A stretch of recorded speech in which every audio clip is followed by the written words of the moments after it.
The film opens at a space station where PhD candidate Kate Dibiasky spots what looks like a comet hurtling towards Earth. She calls in her colleagues to celebrate, including her mentor, Professor Randall Mindy. However, the two soon notice that the comet is far more dangerous than they had anticipated based off the readings that they are picking up. Randall and Kate get in touch with several official figures, including Dr. Teddy Oglethorpe, to get the word out that the comet is a planet killer, and in 6 months' time, it will effectively destroy all life on the planet. They attempt to secure a meeting with President Janie Orlean, though the stress of it makes Kate vomit and resort to getting high to cope with her stress. After an unsuccessful night of waiting for Janie's time to free up, Randall, Kate, and Teddy have to wait until the next day to break the news to Janie and her chief-in-staff son Jason. Despite Randall and Kate playing up the major imminent threat, Janie and Jason don't seem to care much for it and don't think of it as a legitimate threat, since their statistics are not at 100% certainty. Because of this,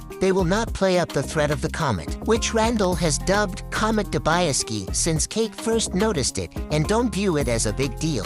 Kate is seen communicating with her boyfriend Philip, with whom she has somewhat of a strained relationship, since she doesn't want to spend time with his mother, while Randall is married to June, and they have 2 adult sons who live at home. In Silicon Valley, there is a presentation by big tech company Bash, with CEO Peter Isherwell is unveiling the newest update to his company, Leaf, which detects how people are feeling and works to appeal to them as it works in the favor of the company so they can sell their stuff. Peter is also shown to be a callous jerk. Randall and Kate manage to score an interview with major television personalities, Brie Eventee and Jack Bremer. Before they go on to break the comet story, pop star Riley Bina is up to talk about her highly publicized breakup with fellow musician DJ Cello. The two have a live chat where they reconcile, and Riley accepts Cello's marriage proposal. Afterward, Randall and Kate go on air, with Randall managing to maintain his composure. But Kate loses her cool due to Brie and Jack's nonchalance at the situation, and Kate loudly declares to the viewers that they will all die. Following the disastrous interview, Kate becomes a meme due to her doomsday cries bumming people out, while Randall becomes popular because of his looks. The two return home. FBI agents soon arrest Randall and Kate, bring them to the White House to meet with Janie. After she has been caught in some kind of scandal, it becomes clear that she wants to use the comet to divert attention away from that issue onto this one. She agrees to go through with a mission, where decorated war hero Benedict Drask will head a team outside of Earth's atmosphere to nuke the comet. As word of the comet's impact and the big mission comes out, Randall begins an affair with Brie since he becomes a recurring guest on the show. The nation watches as Benedict and his team are launched into space in the face of the comet.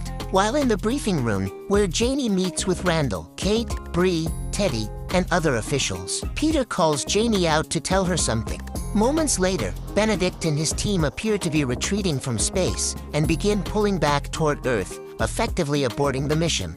Randall and Kate later meet with Janie and her staff, since Peter had determined, based on his readings, that the comet can provide a great source of wealth and material for the big companies like his own to fuel their products and services. So they are willing to let the comet strike in order to profit from it. Randall and Kate are both mortified, but Randall becomes sucked into the media circus and becomes a puppet for Bash and the other pro-comet businesses that believe they can profit from the comet. Soon, several factions across the country start to swing in favor of the comet because they think it can provide jobs for the needy, while those arguing to stop the comet are seen as the bad guys. Even Kate's parents don't want to deal with her because they are pro-comet. Randall continues working with the Orlean administration, as well as his affair with Brie, while Kate takes a job at a supermarket and later hooks up with an anti-government activist named Jewel. June later confronts Randall and Brie for their affair and throws all of his numerous medications at him.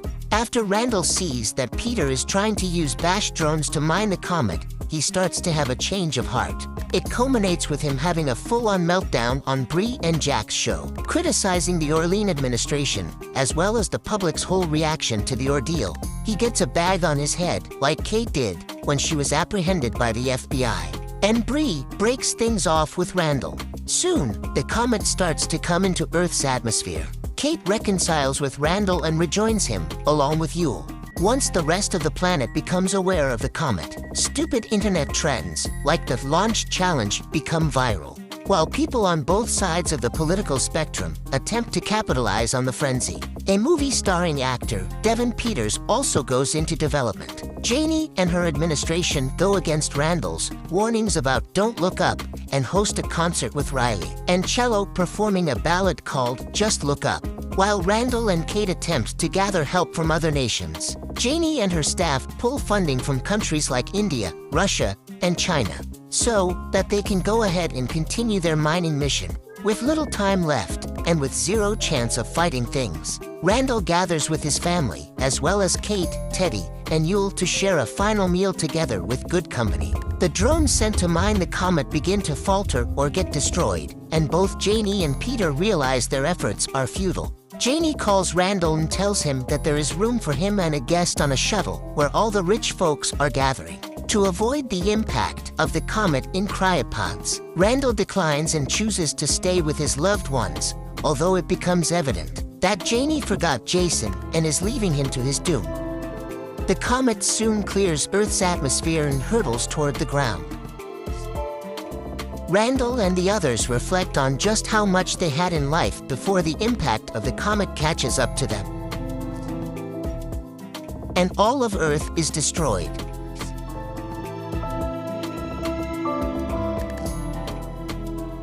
More than 22,000 years later, the survivors in the pods arrive nude at a different Earth-like planet, which is inhabited by mutant creatures, and one of which begins to eat Janie.